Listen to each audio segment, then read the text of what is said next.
장난감 자동차가 있지요. 세발 자전거보다 조금 크고 이렇게 자동차 모양으로 했고, 페달을 밟아가면서 직접 핸들을 돌려가며 운전할 수 있는 장난감 자동차, 얼마나 멋진데요. 자, 그런데 어른이 되어서 자동차 운전 면허를 따는 순간 장난감 자동차는 더 이상 필요하지 않습니다. 진짜 자동차를 운전하는 경험을 했기 때문입니다. 진짜 자동차는 장난감 자동차보다 더 크고 온전합니다. 앞에 것은 모형이었는데 뒤에 것은 실제입니다. 실제를 맛본 사람은 더 이상 모형에 집착하지 않죠. 장난감 자동차를 첫 언약이라고 해보겠습니다. 진짜 자동차를 새 언약이라고 칭해보겠습니다. 새 언약의 은혜를 누린 사람은 더 이상 옛 언약에 집착하지 않습니다. 상대가 되지 않기 때문입니다. 차원이 다르기 때문입니다. 그런데 기독교라는 새 언약이 왔는데 여전히 유대교라는 옛 언약에서 벗어나오지 못하는 초대교회에 많은 성도들이 있었습니다. 히브리서는 어른이 되었는데도 여전히 어린이 장난감 자동차를 버리지 못하고 거기에 집착하는 사람들을 위해서 기록되었습니다. 히브리서는 유대교회에 대한 기독교의 변증서라고 할 수 있습니다. 유대인들 중에 기독교로 개종한 꽤 많은 사람들이 당시에 있었습니다. 그때 어땠겠습니까? 동족의 박해를 이기지 못하고 유대교로 다시 돌아가려고 되돌아가려는 자들도 또한 많았습니다. 얼마나 힘들었겠습니까? 경제적인 궁핍을 일단 당해야만 했습니다. 기독교인들랑은 거래를 하지 않았기 때문에. 그리고 동료와 집안 가문의 압력도 있었습니다. 가족을 버리고 주를 따라가는 게 쉽지만은 않았거든요. 여전히 구약대로 율법을 지켜가면서 행위로 모세의 율법을 다 지키면 구원받을 수 있을까 열심히 노력도 해봅니다. 그래서 율법 조문을 꼬치꼬치 따져보면서 법과 제도와 전통에 함몰됩니다. 그리고 형제를 서로서로 정죄합니다. 요거 너 지켰어? 요거 잘못했네? 요거 못했네? 정죄밖에 보이지가 않습니다. 죄만 더 커집니다. 서로.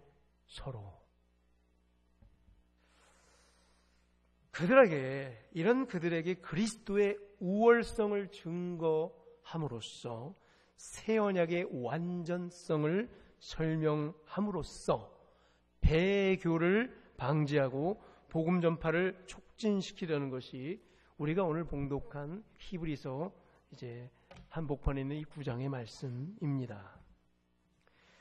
히브리서 9장 앞에는 읽지 않았는데 1절부터 보면 7절까지는 자, 첫 언약, 옛 언약이라고 하겠습니다. 옛 언약, 첫 언약, 소위 유대교. 유대교의 제사 방식을 쭉 자세히 설명하고 있습니다. 구약 성경에 모세가 시내산에서 받은 성막에서의 제사 방식을 요약해서 히브리서 기자가 설명하고 있지요. 출애굽기에 21장 이후로 자세히 설명되어 있습니다. 그리고 레위기서에서도 자세히 16장에서 그 실제 성막에서 드리는 제사를 자세히 설명하고 있습니다. 성막 안에 들어가면은 뭐가 있죠? 저 안쪽에 물두덩을 지나가면은 성소가 나옵니다. 성소. 그리고 그 안쪽에 있는 또 휘장 안에 지성소로 가는 공간이 있습니다. 소위 하나님의 임재의 상징입니다. 성소를 오늘 히브리서 기자는 이렇게 설명합니다. 첫 장막. 들어갔다마다 나오는 첫 장막. 그리고 휘장 안쪽에 또 들어가야 되는 것을 둘째 장막, 지성소라고 합니다. 성소를 지나야 지성소로 갈 수 있습니다. 자, 제사장들은 여러 명 있었습니다. 제사장들만 또 성소로 들어갑니다. 일반 백성들은 절대 성소로 들어갈 수가 없었습니다. 성소로 제사장이 들어가고 제사장 중에서 또 대제사장만이 지성소로 들어갈 수 있었습니다. 오늘 읽지는 않았지만 앞에 2절에서 보면 제사장이 첫째 장막에 들어가게 되면, 첫째 장막, 성소죠? 첫째 장막에 들어가면 뭐래요? 거기 들어가면 뭐가 있죠? 정면에 분향단이 있습니다. 왼편에 황금 촛대가 있습니다. 오른편에 떡상, 진설병 상이 있습니다. 성막의 모형을 이렇게 축소해서 만든 공간들이 여러 개 있죠. 우리나라에도 박물관이 천안에도 있고 또 여러 군데 있습니다. 시간 되면 이런 것도 한번 견학해 보면 좋겠습니다. 자, 이렇게 분향단, 금촛대, 진설병 같은 성전 기구들을 거기서 이렇게 배열되어 있는 제사장들은 제사 의식을 수행을 합니다. 자, 이제 첫째 장막을 이렇게 우리는 제사장 들어오면서 볼 수 있는데, 장막을 지나면, 첫째 장막을 지나면 둘째 장막이 붙어 있는데 휘장으로 가려져 있다고 했죠. 휘장 뒤에는 자, 바로 지성소가 나오는데 모세 때부터 들고 다녔던 게 뭐죠? 사면을 금으로 싼 상자, 괴짝, 언약궤, 법궤라고도 하고 약속의 말씀, 증거궤라고 합니다. 상자, 괴짝이에요. 그 언약궤 안에는 세 가지가 들어있습니다. 뭐죠? 예, 모세의 지팡이, 아론의 돌판.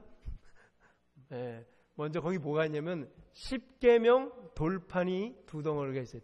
십계명 두 돌판이 있고요. 그 다음에 항아리가 있는데 거기는 옛날에 만나 항아리가 담겼다는 것을 상징하는 만나 항아리. 그 다음에 아론의 지팡이인데 싹이 나 있는 아론의 싹난 지팡이가 그 증거궤 안에 들어 있습니다. 그리고 그 위를 뚜껑이죠. 껍질로 뚜껑을 딱 덮어 있는데 그 뚜껑을 뭐라고 말하냐면 속죄소라고 한국말로 말합니다. 뚜껑이 덮여 있는 속죄소. 바로 우리의 죄악을 속해주는 속죄의 상징이겠지요. 자, 속죄소 위 뚜껑에는 날개를 이렇게 달려서 천사들이 날개 달린 모양으로 하고 있는 그룹들이 있습니다. 자, 그런데 이 지성소라 불리는 몇 번째 장막이라고 그랬죠? 둘째 장막은 누구만?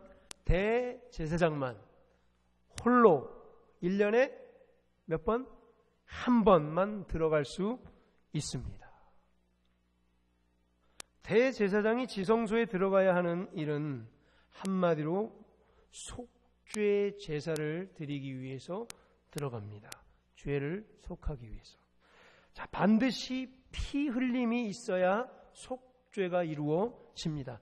누군가는 죽어야만 합니다. 대제사장이 1년에 하루, 종교력으로 얘기하면 대속죄일인 7월 10일에 드리는 제사는 이스라엘 전체의 죄를 사하기 위하여 지성소에 들어가 드리는 제사로 모든 제사의 최고 절정인 순간이죠.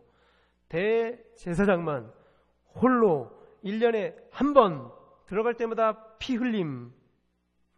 히브리서 기자는 오늘 6절과 7절에서 옛 언약 아래에 있는 제도가 얼마나 불편하며 불완전한지를 일부러 제가 이렇게 막 강조하듯이 설명하고 있는 거예요. 저는 그거를 캐냈고요. 하나님과 교통해야 되는데 제약이 너무 많다는 거예요. 너무 많은 제한 요소가 있다는 거예요. 이렇게 하면 안 되고 이렇게 하면 안 되고 이렇게 하면 안 되고 이렇게 하면 안 돼. 대제사장만 가능합니다. 그리고 홀로 가능합니다. 그럼 이 많은 사람들은 어떻게 합니까?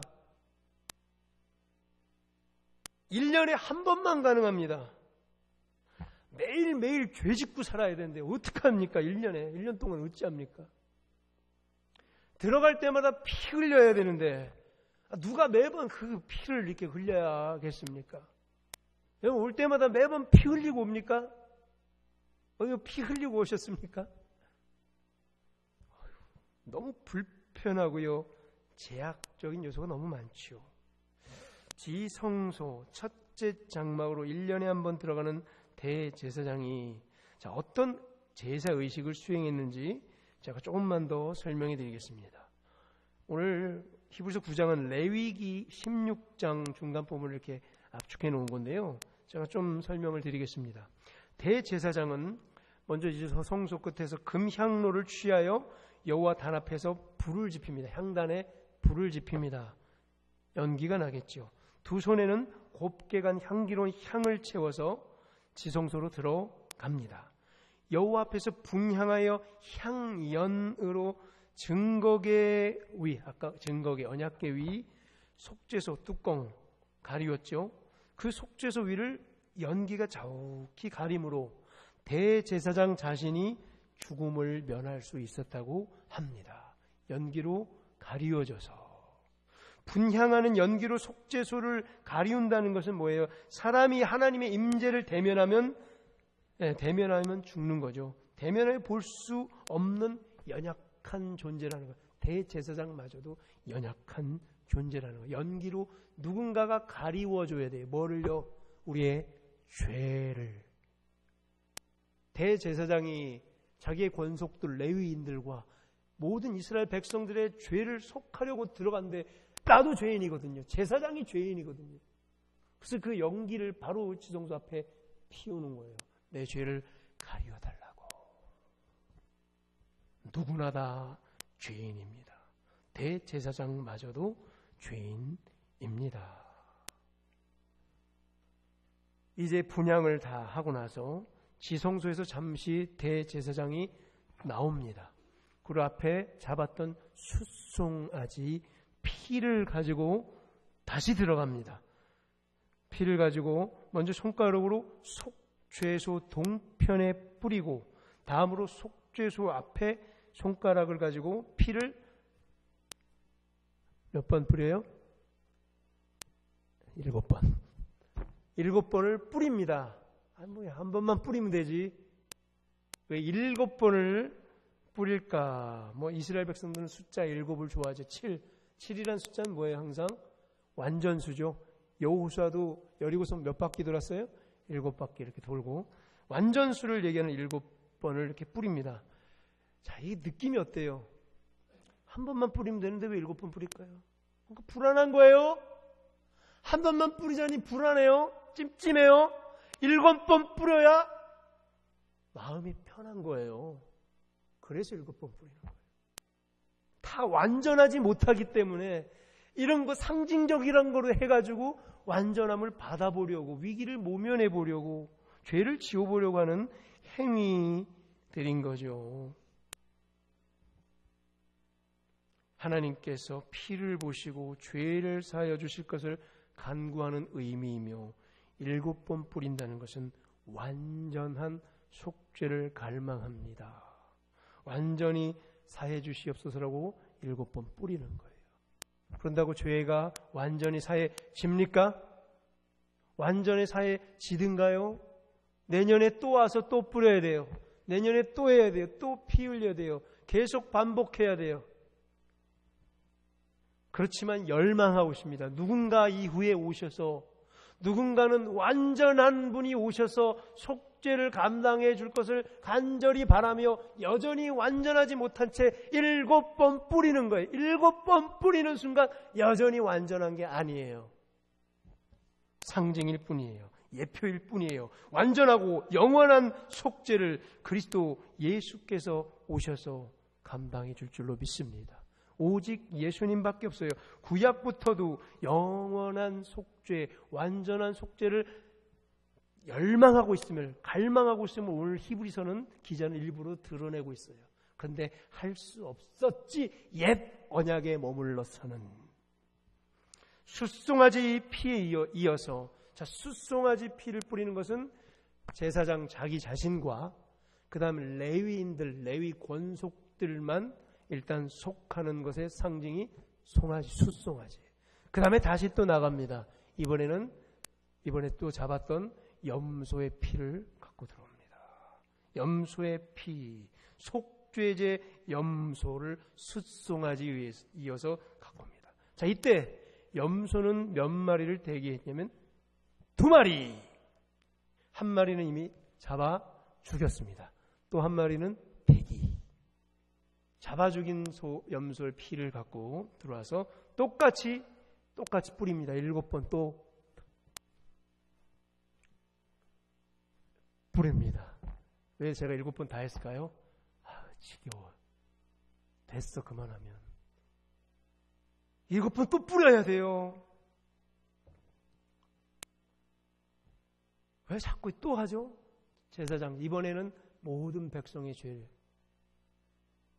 뭐가 자꾸 찜찜한 거예요. 아직 덜 됐다는 거예요. 그래서 자꾸 반복해요.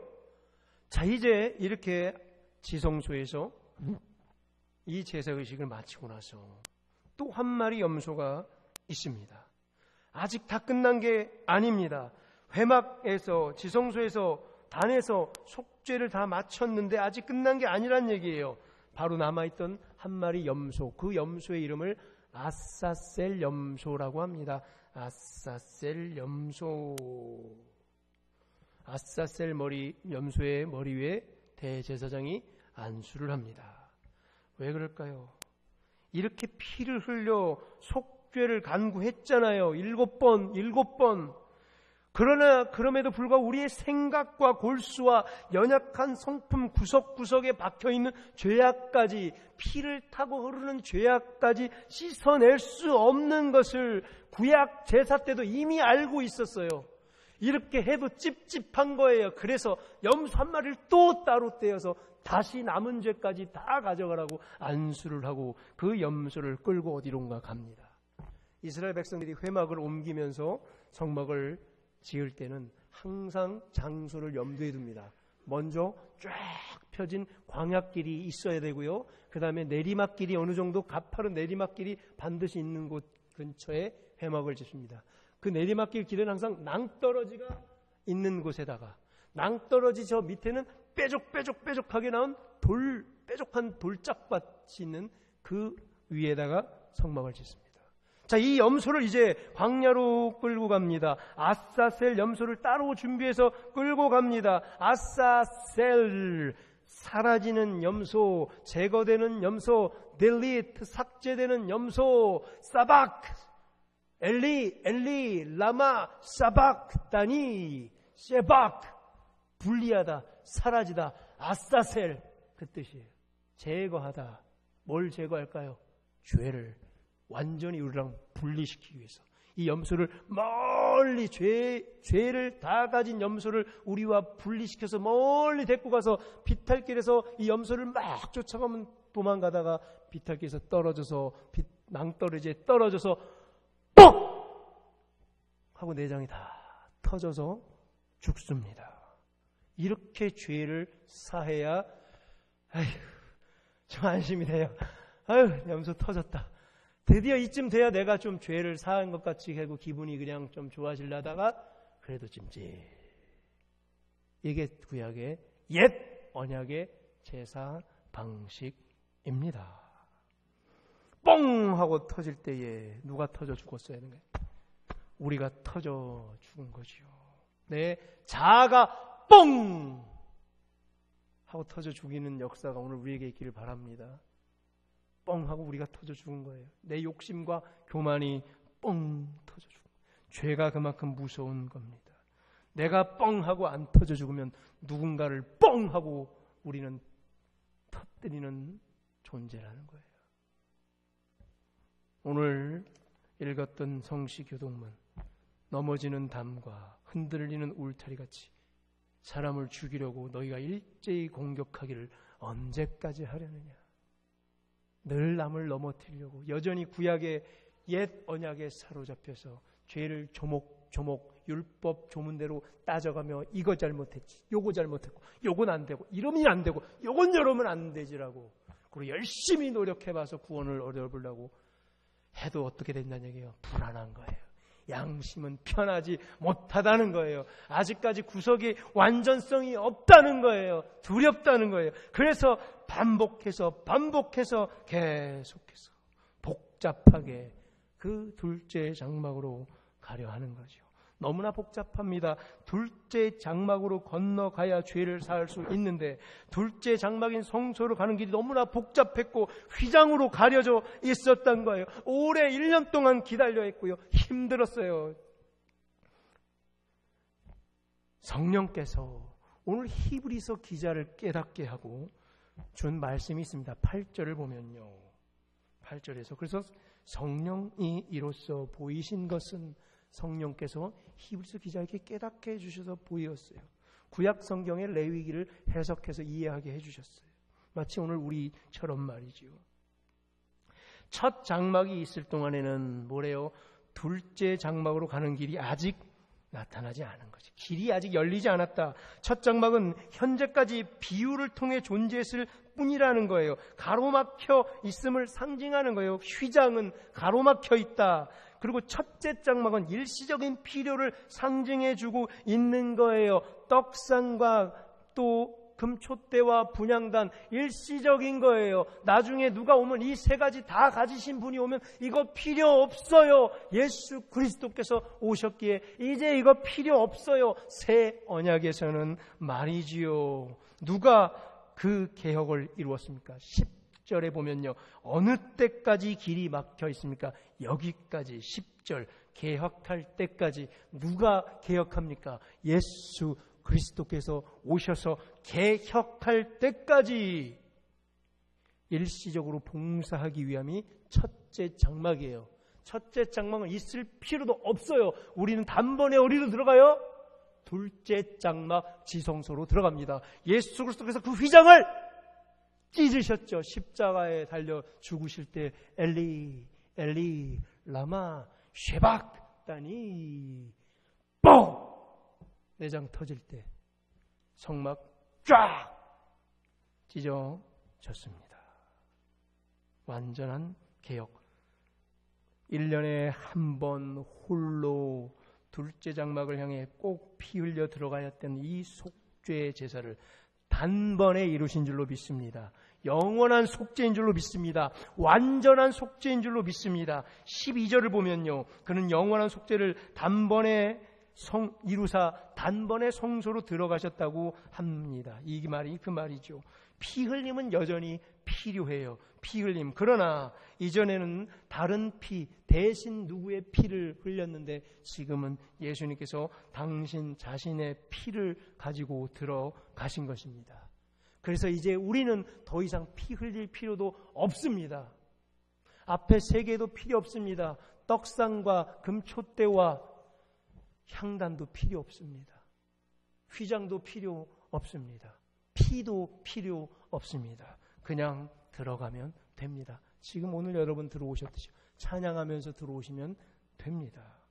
이제 영원한 온전한 장막이 우리 공동체 가운데 있는 줄로 믿습니다. 항상 가능합니다. 1년에 한 번 누구만이 아니라 누구나 다 항상 찬송의 제사 부르는 자 누구나. 구약시대의 제사제도는 그림자였죠. 그림자. 장난감, 자동차, 모형. 이제 진짜가 온 겁니다. 모형은 지나가고 실제가 왔습니다. 구약시대 제사제도의 참된 실체인 이것 때문에 모세가 계속해서 보여줬죠. 참된 실체인 예수 그리스도. 불완전한 우리들 언젠가는 온전한 누가 올 것이라는 것을 간절히 사모한 채 말이죠. 우리 주 예수 그리스도께서 대제사장으로 오셨습니다. 이토록 복잡했던 구약시대의 제사, 제한이 많았던 구약시대의 이 제사, 그럼에도 불구하고 죄를 대속하기에는 미흡했던 구약 옛 언약의 제사, 아사셀 염소까지 광야에 떨어뜨려 죽여봤지만 여전히 찜찜한 죄를 완전히 씻을 수 없었던 그 제사. 그러나 그리스도 십자가 희생의 제사를 통해 그 효력이 영원히 지속되는 온전한 제사를 중보자 되시는 새 언약의 중보자 예수 그리스도를 통하여 우리가 오늘 드리고 있음에 감사하십시다. 11절에서부터 저자는요, 주제를 싹 바꾸면서 이 앞까지는 좌절 모드였어요. 옛 언약에 붙잡혀 있음 우울하고 침울해요. 좌절 모드에서 갑자기 바꿔서 분위기를 전환합니다. 이제 옛 언약은 끝났고 새 언약이 우리 앞에 있도다. 기분 좋게 우리 모두를 초대하고 있습니다. 그리스도가 드린 새 제사의 영적인 효력 때문이죠. 이제 옛 언약의 제한된 효력으로 인한 좌절로부터 뭐라고 나옵니까? 장래의 좋은 일. 앞으로 우리는 뭐래요? 좋은 일만 장래에. 이거에 관한 언급으로 주제를 바꾸고 있는 거예요. 새 언약과 그리스도 자신을 예물하여 드려진 이 새 언약의 제사는 어떤 효력이 있을까요? 첫째, 두 가지만 말하겠습니다. 첫째, 둘째. 새 언약은요, 우리의 구속을 완전히 이루십니다. 앞서 옛 언약은 구속을 완전히 못 이뤘죠. 찜찜했죠. 그래서 계속해서 반복하고 또 반복해도 그래도 못 이뤘다는 걸 본인들이 더 잘 알았어요. 그러나 이 새 언약은 우리의 구속을 완전히 이루십니다.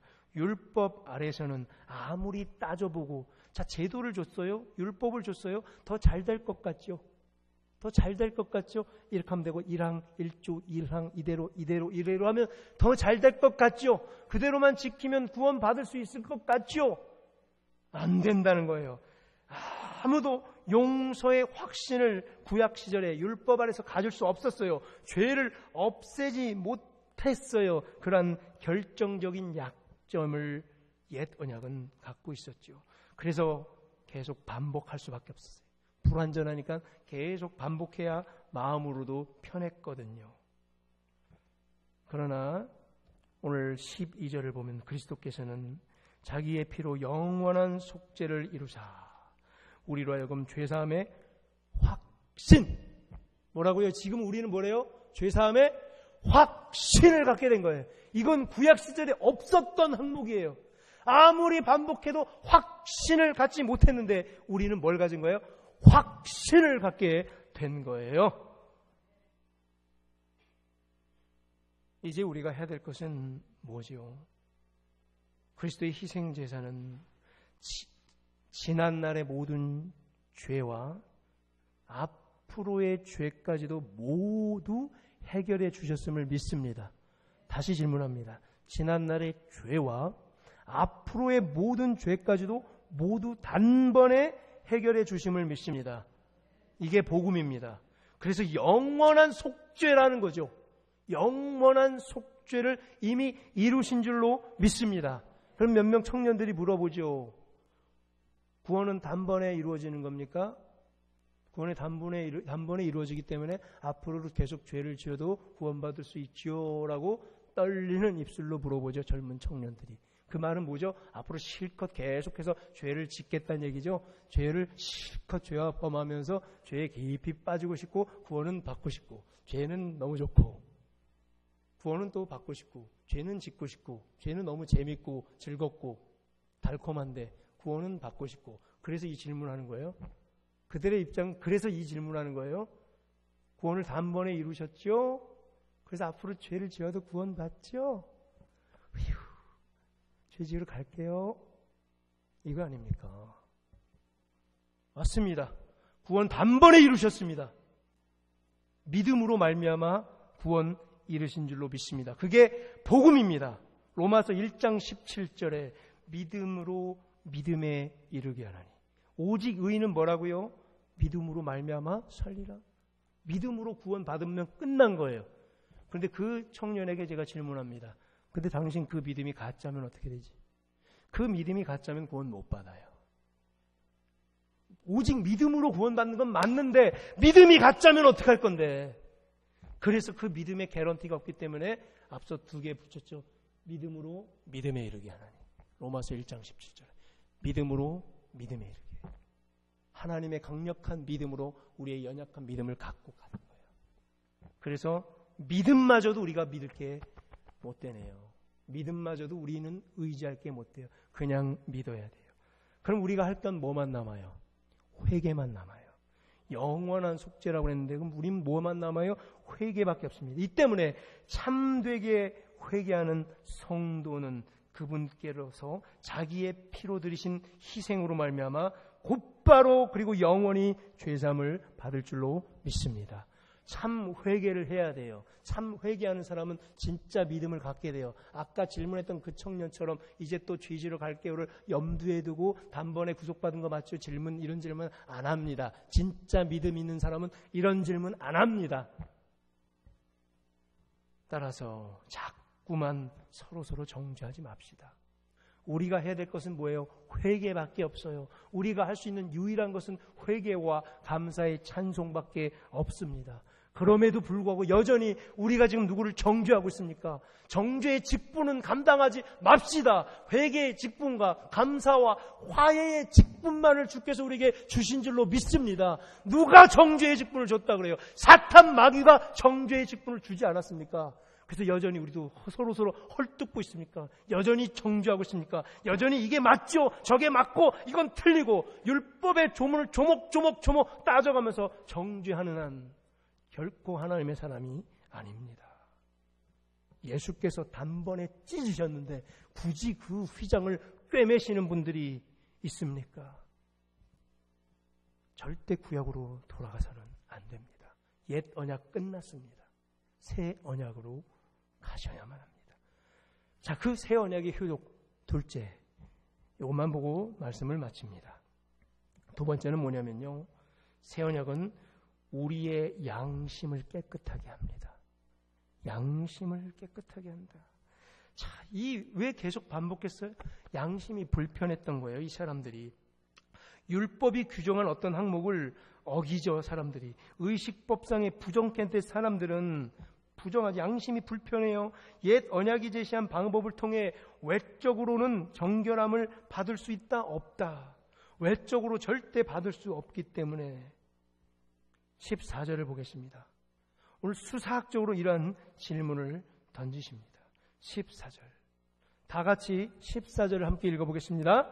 하물며 영원하신 성령으로 말미암아 흠없는 자기를 하나님께 드린 그리스도의 피가 어찌 너희 양심을 죽은 행실에서 깨끗하게 하고 살아계신 하나님을 섬기게 하지 못하겠느냐. 이제 그리스도의 피가 우리의 양심마저도 깨끗하게 자유롭게 해준다는 거예요. 우리 양심은 구원받지 못했잖아요. 율법에 의해서 우리가 서로 정죄했죠. 합리화했죠. 합리화하는 사람들 대부분 뭐예요? 양심은 알거든요. 자기가 어떤 자라는 걸. 자기도 불편한 채 합리화를 하면서 다른 사람 이거 잘못했지 하면서 자기가 마지막 내려놓지 않은 것 한 가지씩 다 있지 않습니까? 우리 모두. 자기가 말하지 않고 여기까지 한 가지 남겨놓은 거 있지 않습니까? 그건 왜 말하지 않고 다른 사람들을 그걸 다 보이는 채 조목조목 따져 비난합니까? 우리 모두 하나 남겨놓은 거 다 있지 않습니까?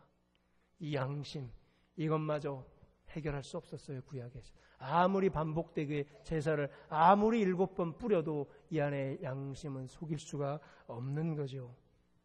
히브리서 9장 9절을 함께 읽어보겠습니다. 시작. 이 장막은 현재까지의 비유니 이에 따라 드리는 예물과 제사는 섬기는 자를 그 양심상 온전하게 할 수 없느니라. 이 장막은 뭐예요? 첫째 장막. 9절은 옛 언약에서의 양심, 오늘 읽은 14절은 새 언약에서의 양심이 딱 차이가 나죠. 옛 언약상, 율법상, 구약의 제사상 절대로 양심이 온전함을 받지 못했어요. 이제 우리는 중보자 대신 예수 그리스도의 새 언약으로 말미암아 정결함과 온전한 양심, 깨끗한 양심을 얻게 된 줄로 믿습니다. 이는 결코 저 9절에서처럼 정결케 하는 의식을 통해 얻어진 것이 아닙니다. 하나님으로 말미암아 이루어진 하나님과의 화목 안에서 이루어졌습니다. 예수 그리스도로 말미암아 화목 제물로 오신 그리스도를 믿음으로 말미암아 우리가 화목을 이뤘고 우리의 양심 또한 깨끗함을 얻게 된 것입니다. 율법으로는 능히 이룰 수 없었습니다. 그러나 이제 이 부정하고 더러운 양심들이 그리스도로 말미암아 정결함을 받고 죽은 행실에서 깨끗하게 되는 것입니다. 그리하여 오늘 히브리서 저자는 제사 제도를 통해서가 아니라 그리스도의 사역을 통해서 우리의 악한 양심이 깨끗하게 되어진 사실을 기쁘게 증거하고 있습니다. 이제 새 언약에 완벽한 영적 효력을 부여잡고, 첫째는 구속의 완전한 약속, 확신, 우리의 구속함의 완전한 확신 갖고, 둘째는 양심마저 깨끗해 됨 자유함을 갖고 중보자 되신 예수 그리스도의 보혈의 능력만 의지하여 새 사람 되는 우리 모두 되기를 간절히 축원합니다. 기도하겠습니다. 하나님 감사합니다. 너무나 많이 반복돼도